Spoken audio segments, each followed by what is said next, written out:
Hello अस्सलाम वालेकुम दोस्तों, welcome to my YouTube channel Urdu Taleem. जैसे कि दोस्तों आप सबको पता है, हमने क्लास 12 की नई वास बुक का 8वां सबक अपलोड कर दिया है। अगर आपने उस सबक को नहीं देखा है तो सबको जाके ज़रूर देख लीजिए। आई बटन पे भी वो वीडियो आ चुकी है। तो आज हम इसी के सामने आपके सामने नौवां सबक ले आए हैं, जिसके मुसन्निफ़ है आज़म करीबी, और इन्होंने जो सबक लिखा है वो है बड़े बोल का असर नीचा। तो चलिए ज़्यादा देरी न करते हुए इस सबक को हम शुरू करते हैं।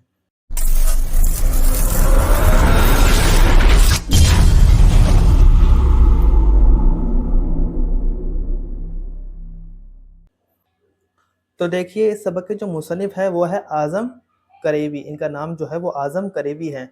इनकी जो पैदाइश की जो डेट है वो कहीं अभी तक दी नहीं गई है। अभी तक इनकी वफ़ात की तारीख़ बताई गई है। इनकी जो पैदाइश की तारीख़ है वो अभी तक कहीं मेंशन नहीं की गई है, कहीं बताई नहीं है।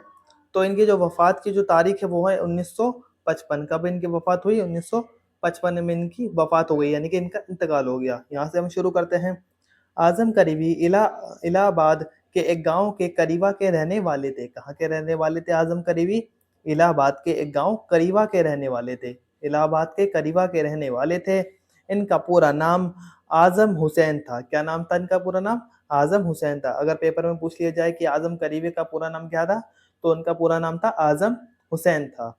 गाँव में इब्तदाई तालीम हासिल की, यानी कि गाँव में पहली तालीम हासिल की। मैंने आपको पहले का वीडियो में बताया है कि इब्तिदा का मतलब होता है पहली तालीम।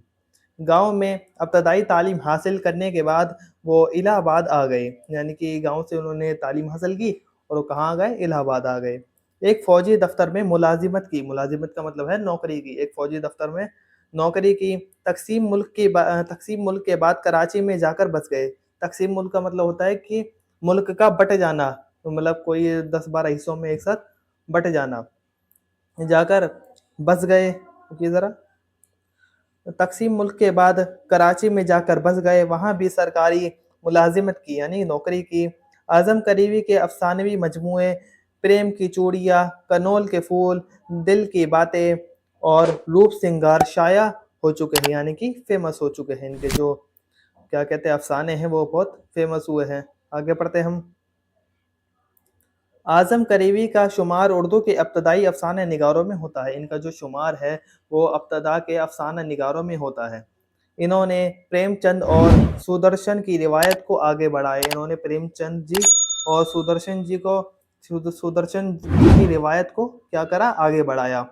इनके अफ़सानों में देहात के हसीन मंज़र, वहाँ के तहज़ीब, पंचायतों और बाज़ारों की गुफ्तगू की झलकियाँ नज़र आती हैं। इन्होंने इनके जो अफ़साने हैं वहाँ पे जो गाँव के हसीन मंज़र है, वहाँ की जो तहज़ीब है, तरीके हैं, वहाँ के रहन-सहन है, वहाँ की पंचायत और बाज़ार है, वहाँ की सारी झलकियाँ नज़र आती हैं, यानी कि वहाँ की सारी चीज़ें, तौर-तरीके नज़र आते हैं।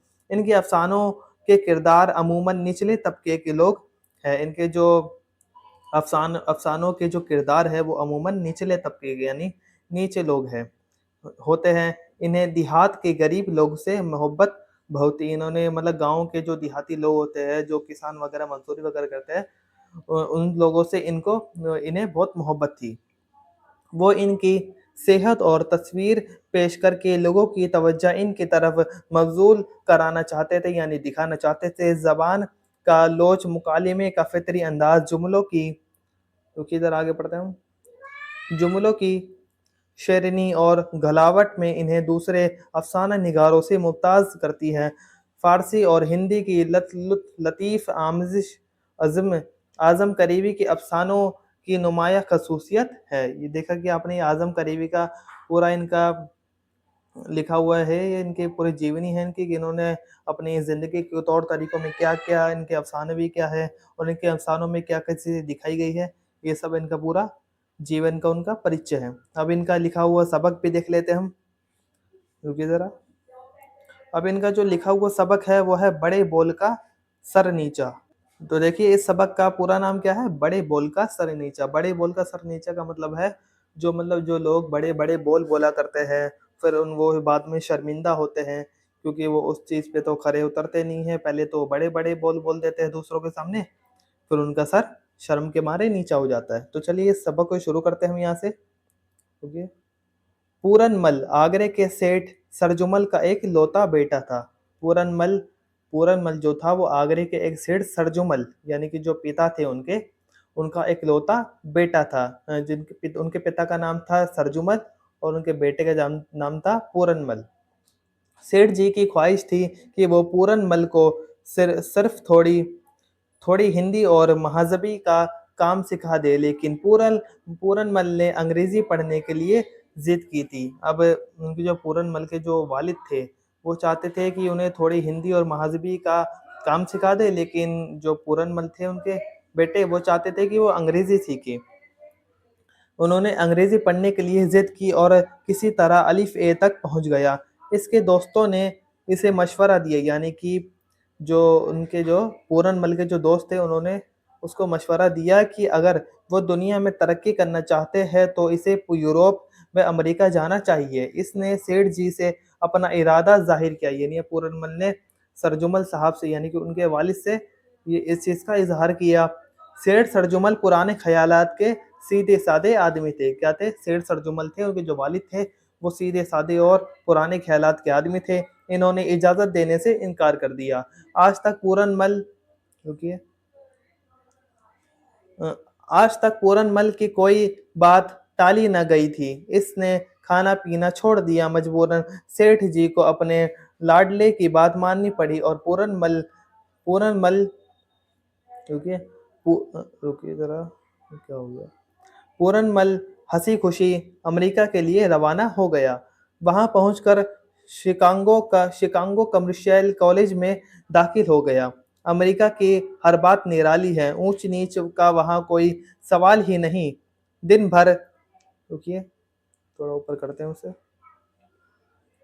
ऊँच-नीच का वहाँ कोई सवाल ही नहीं, दिन भर होटल में झूठे बर्तन धोने वाला, गली-गली दिया सिलाई बेचने वाला, शाम को अच्छे कपड़े पहनकर क्लब जाता है। यानी वहाँ पे जो अमेरिका की जो बात है, वहाँ पे जो बर्तन धोने वाला है, गली-गली फिरकर सामान बेचने वाला है, वो शाम में जाकर अच्छे कपड़े पहनकर वो क्लब जाता ही है। यानी कि कोई भी हो, फ़कीर से लेके बड़ा तक, वो शाम में क्लब जाता ही है।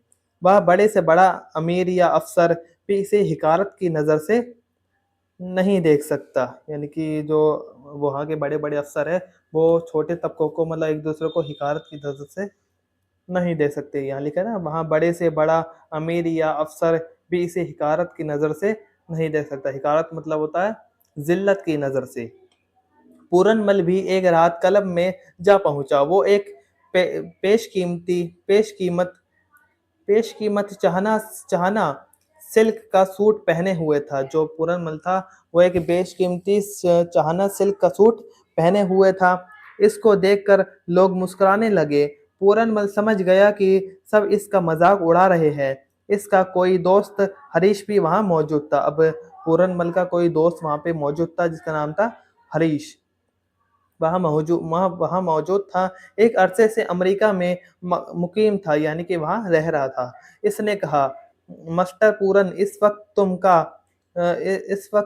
तुमको तुम का ला सूट पहनकर आना चाहिए।" तुमको क्या पहनना चाहिए? काला सूट पहनकर आना चाहिए था। मेरे पास दूसरा सूट है। अब जो पूरनमल का जो दोस्त था हरीश, उसने पूरनमल को कहा कि तुम्हें इस वक्त काला सूट पहनकर आना चाहिए, क्योंकि वहाँ का रिवाज यही है कि सब लोग काला सूट ही पहनते हैं। तो अब पूरनमल के दोस्त ने, हरीश ने कहा कि मेरे पास दूसरा सूट तैयार है।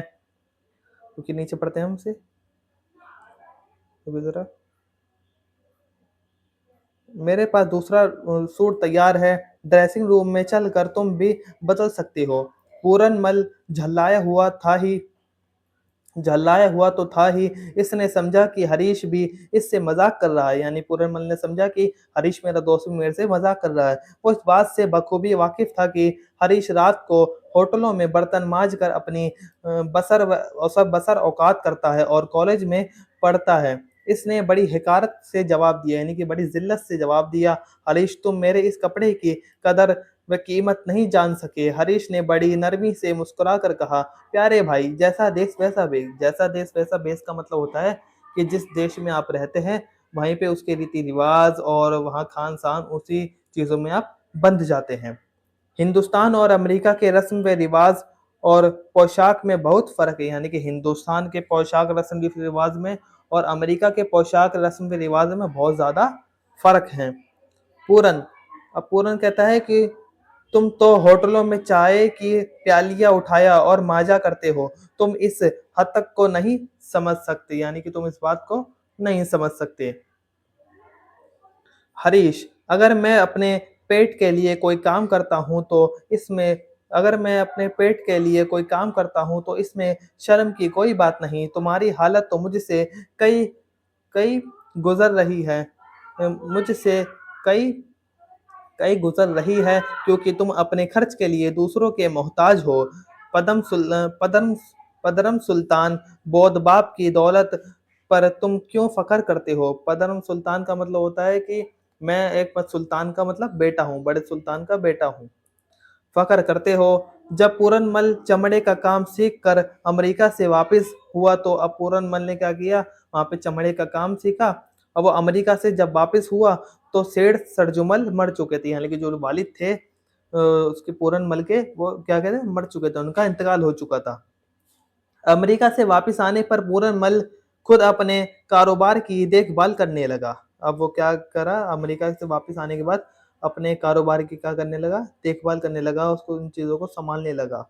सेठ सरजुमल की आमदनी ज़्यादा खर्च कम था, लेकिन पूरनमल ने लड़कपन से बड़ी शान व शौकत से रहना सीखा था, यानी कि बचपन से उनने शान व शौकत से रहना सीखा था। अमेरिका की आब व हवा और फैशन ने इसे और फजूल खर्च बना दिया था। अब अमेरिका की जो आबो हवा थी और वहाँ की जो चीज़ें तौर तरीके थी, इसे और ज़्यादा फजूल खर्च बना दिया था। उसने अपने एक ग्रेजुएटेड दोस्त श्याम सिंध को मैनेजर मुकर्रर कर लिया और अब सारा काम उसकी हस्बे मंशा इंजाम पाने लगा। हस्बे हस्बे मंशा कहते हैं कि उसके ही मुताबिक काम होने लगा, पाने लगा। पूरनमल का ज़्यादा वक्त नैनीताल, शिमला, दारंगज दारंगजंग दारंगजंग की सैरो सियाहत और हकाम से मुलाकात में गुजरने लगा। आमदनी से ज़्यादा खर्च होने लगा। शौक की हवा ने अमेरिका की जलती हुई मोमबत्ती को आना फाना पिघलाकर बहा दिया। आना फाना का मतलब होता है धीरे धीरे पिघला दिया। आहिस्ता आहिस्ता पूरनमल का सारा सारा असासा खत्म हुआ, यानी कि जो दौलत थी वो खत्म हो गई। असासा का मतलब होता है दौलत, खत्म हो गया। असासा, रुकी जरा, असासा खत्म हो गया। असासा खत्म हो गया। जिस आगरा में पूरनमल ऐश व मुसरत के दिन देख चुका था, इसमें उसको बुरे दिन भी देखने पड़े। पूरनमल ने सोचा अब आगरा में रहना बेकार है, उसको दूसरे शहर में चलकर किस्मत आजमाई करना चाहिए। ये ख्याल करके वो अपने किए पर पछताता हुआ कानपुर पहुंचा। कहाँ पहुंचा? कानपुर पहुंचा। वहां इसको खबर मिली कि एक चमड़े के कारखाने में इसके लायक कोई आसामी खाली है, यानी कि इसके लायक कोई काम खाली है, कोई जगह खाली है। इसने फौरन दरख्वास्त लिखी। अब उस मैनेजर को, वहां के मैनेजर को ने दरख्वास्त लिखी। देखिए, दरख्वास्त दरख्वास्त दे दी और कारखाने के मैनेजर ने मुलाकात के लिए दफ्तर में ताले तलब कर लिया तलब किया, मतलब बुलाया। वक्त पर पूरनमल दफ्तर पहुंच गया। साहब ने बड़े गौर से पूरनमल की तरफ देखा और मुस्कुराकर दरियाफ्त किया, क्या आपने शिकागो कॉलेज में तालीम पाई है? अब जो मैनेजर थे वहां के, उन्होंने पूरनमल से कहा कि आपने शिकागो कॉलेज में तालीम पाई है? पूरनमल ने बड़े फक्र से जवाब दिया, जी हाँ, मैंने वहाँ 2 बरस तालीम पाई, यानी 2 साल से तालीम पाई है और खास तौर से चमड़े का काम सीखा है। मैंने खास तौर से वहां पर कौन सा काम सीखा है? चमड़े का काम सीखा है। आगे बढ़ते हैं हम। साहब ने फौरन खड़े हो गए साहब फौरन खड़े हो गए और इन्होंने पूरनमल का हाथ थाम कर कहा कि आप आगरा के पूरनमल सेठ है? क्या पूरनमल सेठ हैं? हमें अपने हम मकतब दोस्त हरीश को नहीं पहचाना? अब वो क्या, उसके मैनेजर जो थे वो क्या निकले? वो हरीश ही निकला, जो उसका अमेरिका में जो उसका दोस्त मिला था। अपने हम मकतब दोस्त हरीश को नहीं पहचाना? पूरनमल पूरनमल चौंक उठा। इसके सामने वही हरीश खड़ा था जिसको इसने कभी अमेरिका के क्लब में एक एक दिन बुरी तरह फटकारा था। अब ये वही वो हरीश था जिसको उसने अमेरिका के क्लब में फटकारा था, यानी कि बहुत तरह जिल्लत किया था, बहुत बुरा भला कहा था। शर्म से उसका सर नीचा हो गया। हरीश मुस्कुराने लगा। इसने बड़ी इज्जत से पूरनमल को कुर्सी पर बैठाकर पूछा, आपने तो कहा था कि मेरे वालिद बड़े और रईस और मालदार है, फिर आप ये छोटी नौकरी क्यों करना चाहते हैं? पूरनमल पर 100 घड़े पानी पड़ गया, यानी कि वो शर्म से पानी पानी हो गया। ये कहावत है, मुहावरा है कोई ये। 100 घड़े पानी पड़ गया, जमीन फट जाती तो वो समा जाता। आंखों में आंसू भर आए। इसने गम अंगेज यानी कि गम के लहजे में कहा, क्योंकि गम के लहजे में जवाब दिया, बड़े बोल का सर नीचा। इसमें कोई शक नहीं कि मैं रईस ज़दा हूँ, लेकिन आज शाम को मेरे घर में खाना खाने के लिए कुछ नहीं है। तो अब सब वो था, पूरनमल कहता है हरीश से कि मैं बहुत अफसोस जाहिर करता हूँ, मुझे दुख है इस बात का, लेकिन आज शाम का मेरे पास खाना खाने तक का भी पैसा नहीं है, ना ही कुछ चीज़ है। तो देखा कि आपने ये पूरा का पूरा हमने सबक पढ़ा है, और सबक से हमें यही बात पता चलती है कि हमें अपने चीज़ों पर, अपनी बातों पर, अपने दौलत पर हमें फ़क्र नहीं करना चाहिए। ज़्यादा हमें बोलना नहीं चाहिए, ज़्यादा बड़े-बड़े बोल नहीं बोलने चाहिए। जैसे कि अमीर वगैरह करते हैं ना, ज़्यादा बड़े-बड़े बोल बोलते हैं, तो हमें वो सब करना नहीं चाहिए, क्योंकि कभी न कभी इंसान नीचे आके गिर ही जाता है। तो इस साथ हमारा पूरा का पूरा सबक पूरा होता है। तो हम इसके अब लफ्ज़ मायनों को भी देख लेते हैं, जिसे पढ़ना बहुत ज़रूरी है, क्योंकि आपको पेपर जब आप लिखेंगे आप अपना, तो आपको यही उर्दू के अल्फ़ाज़ को इस्तेमाल करना है। आप नॉर्मली अल्फ़ाज़ को इस्तेमाल नहीं कर सकते, जैसे हिंदी हम लिखते हैं ना, तो वैसे आप ज़्यादा इस्तेमाल ना करिए। ज़्यादा आपसे बेहतर होगा कि आप उर्दू के अल्फ़ाज़ ही इस्तेमाल करिए, ताकि जो चेकर होगा आपका, उसका इम्प्रेशन अच्छा हो, बढ़ सके उसका इम्प्रेशन। तो पहला यहाँ पे हमारा जो लफ्ज़ माइन है, पहला है हमारा कौड़ी, यानी कि पुराने ज़माने में राइज पैसा, हिकारत यानी बेइज्जती यानी कि ज़िल्लत, पेश कीमत यानी कीमती, जैसा देश वैसा बेस यानी जिस मुल्क में रहे उस मुल्क के तौर तरीकों की पाबंदी करना, और हतक यानी कि बेइज्जती, पदम सुल्तान बोध यानी मेरा बाप सुल्तान था, मेरी शान जताने और फ़क्र के लिए बोलते हैं। हस्ब मिंशा यानी कि मर्जी के मुताबिक, आनन फानन यानी कि देखते ही देखते, धीरे धीरे मतलब देखते ही देखते। असासा यानी कि दौलत या फिर सरमाया। आगे देखते हैं हम, देखिए, हम मकतब एक ही मदरसे के पढ़े हुए, यानी हम मकतब कहते हैं एक ही मदरसे के पढ़े हुए बच्चे। गम अंगेज यानी कि दुख भरा या फिर गमगीन। ये हमारे लफ्ज़ मायने भी पूरे होते हैं। अब हम सवालात पे नज़र डालेंगे। यहाँ पे हमारे 5 सवालात हैं, तो चलिए हम सवालात पे आगे बढ़ते हैं। तो यहाँ पे हमारे ये मश्की सवाल जवाब है, रुकिए, सॉरी, रुकिए ज़रा 2 मिनट। तो यहाँ पे हमारे ये मश्की सवाल जवाब है। तो यहाँ पे हमारा जो पहला सवाल है वो है, सेठ सरजुमल कैसे आदमी थे? इसका जवाब है, सेठ सरजुमल पुराने ख़यालात के सीधे-साधे आदमी थे। दूसरा यहाँ पे हमारा है, पूरनमल अमेरिका पढ़ने क्यों गया? इसका जवाब है, पूरनमल को इसके दोस्तों ने मशवरा दिया कि अगर दुनिया में तरक्की करना चाहते हो तो यूरोप और अमेरिका जाना चाहिए। इसलिए पूरनमल ने अपने वालिद से ज़िद करके अमेरिका पढ़ने गया। 2 सवाल हो गए हमारे। अब तीसरा यहाँ पे हमारा सवाल देखते हैं। तीसरा यहाँ पे हमारा सवाल है कि हिंदुस्तान और अमेरिका के तहज़ीब में क्या फ़र्क है? यानी कि क्या अंतर है? इसका जवाब है, हिंदुस्तान और अमेरिका की तहज़ीब में बहुत फ़र्क है। अमेरिका में ऊँच-नीच का कोई सवाल नहीं। छोटे से लेकर बड़े पेशा तक शाम को अच्छे कपड़े पहनकर क्लब जाता है।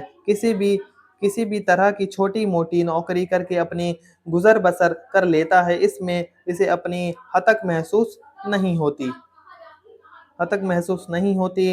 इसके बरअक्स हिंदुस्तानी अपने इश्क व आराम और नाम की खातिर अपना असासा भी यानी कि दौलत भी दाँव पर लगा देते हैं, और अपने बाप दादा की दौलत पर फ़क्र महसूस करते हैं। यानी कि अमेरिका में ऐसा नहीं होता जैसे कि हिंदुस्तान में होता है। इसमें हिंदुस्तान में और अमेरिका में बहुत ज़्यादा अंतर है। चौथा यहाँ पे हमारा सवाल देख लेते हैं। चौथा सवाल है यहाँ पे हमारा, हरीश अपनी बसर व औकात कैसे करते था? इसका जवाब है, रात को होटलों में बर्तन मांज कर हरीश अपनी बसर व औकात करता था। अब आगे देखते हैं हम यहाँ पे पांचवा यहाँ पे सवाल है। पांचवा यहाँ पे हमारा सवाल है कि हिंदुस्तान आने के बाद पूरनमल पर क्या गुजरी। जवाब है हिंदुस्तान आने के बाद पूरनमल को अपने वालिद का कारोबार संभालना पड़ा। आमदनी से ज्यादा खर्च ने इसे कंकाल कर दिया। रईस बाप का बेटा होते हुए उसे दो वक्त की रोटी हासिल करने के लिए छोटी सी नौकरी की तलाश करनी पड़ी। यानी कि बाप के जाने के बाद अब उसके पास कुछ बचा नहीं, कुछ दौलत नहीं बची, कुछ कारोबार नहीं बचा। अब उसकी दो वक्त की रोटी मिलना भी बहुत मुश्किल हो गई। अब यहाँ पे हम ज़बान वाकया भी देख लेते हैं। इसके ज़बान वाकया देखते हैं हम। नीचे लिखे हुए मुहावरों को जुमलों में इस्तेमाल करने हैं।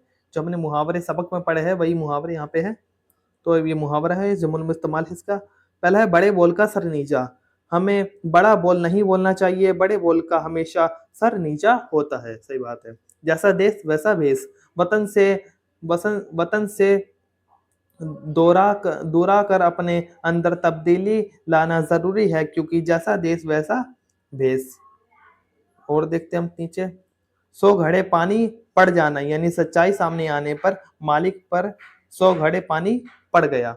सर नीचा होना यानी औलाद के बुरे कारनामे वालिदैन का सर नीचा कर देते हैं।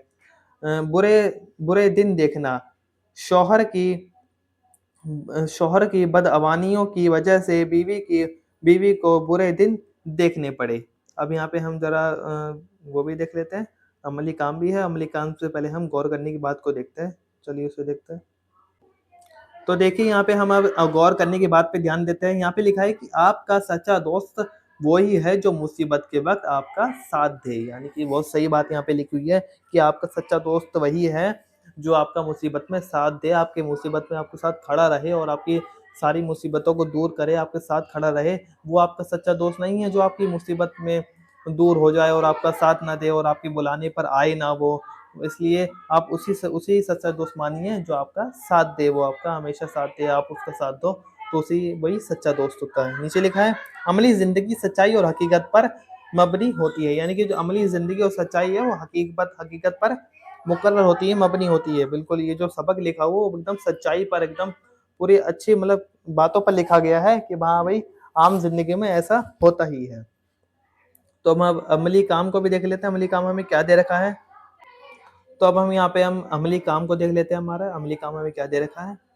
इसमें है इस कहानी के मरकजी ख्याल को अपने अल्फाज में लिखे। इस कहानी के जो मरकजी ख्याल है वो हमें अपने अल्फाजों में लिखना है। इसका जवाब है इस कहानी का मरकजी ख्याल है कि हमें किसी को हकारत की निगाह से नहीं देखना चाहिए। हकारत मतलब किसी को जिल्लत की निगाह से कि भाई ये तो छोटा है, ये तो बिल्कुल नीचे तबके वाला है, तो नीचा काम करता है, ये तो बर्तन धोता है, तो झाड़ू लगाता है, ये तो नाला साफ करता है, ये सब इनको हम मतलब छोटे लोगों को हमें जो छोटा काम करते हैं हमें उनको इस नज़र से नहीं देखना चाहिए, क्योंकि काम काम होता है और काम वही होता है जिससे पेट हमारा पल जाए।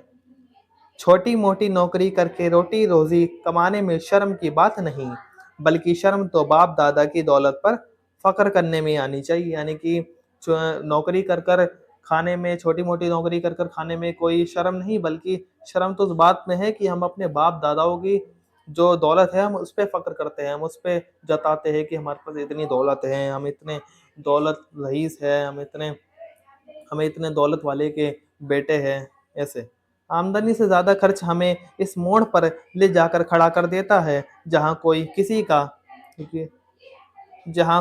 का साथ नहीं होता और दूसरों की अंधी तकलीद भी इंसान को तबाह व बर्बाद कर देती है। यानी कि देखा आपने जैसे कि ये जो दौलत है, जो बाप दादाओं की दौलत है, वो हमें बाद में जाकर तबाह कर देती है। यानी कि खुद नौकरी करे और यही सुखी रहे और अपना पेट वेट पाले और अपने बच्चों को भी पाले।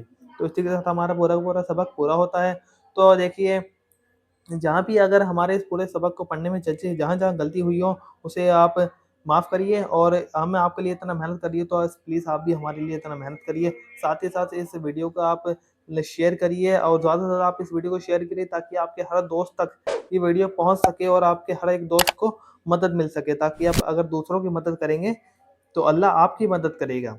तो आप इस वीडियो को ज़्यादा से ज़्यादा शेयर करिए और साथ ही साथ लाइक भी करिए, ज़्यादा से ज़्यादा इसके लाइक भी करिए और साथ ही साथ हो सके तो सब्सक्राइब भी करिए, क्योंकि आप हर नई वीडियोस आएगी ना तो इसलिए आपको सब्सक्राइब करना ज़रूरी है। तो इस वीडियो को ज़्यादा से ज़्यादा आप सब्सक्राइब करिए और बेल आइकन को प्रेस करके ऑल नोटिफिकेशन को ऑन कर दीजिए, ताकि आपके पास हर नई वीडियो आने के लिए नोटिफिकेशन आ सके कि हाँ भाई आपके पास नई वीडियो हमारी पहुंच गई है।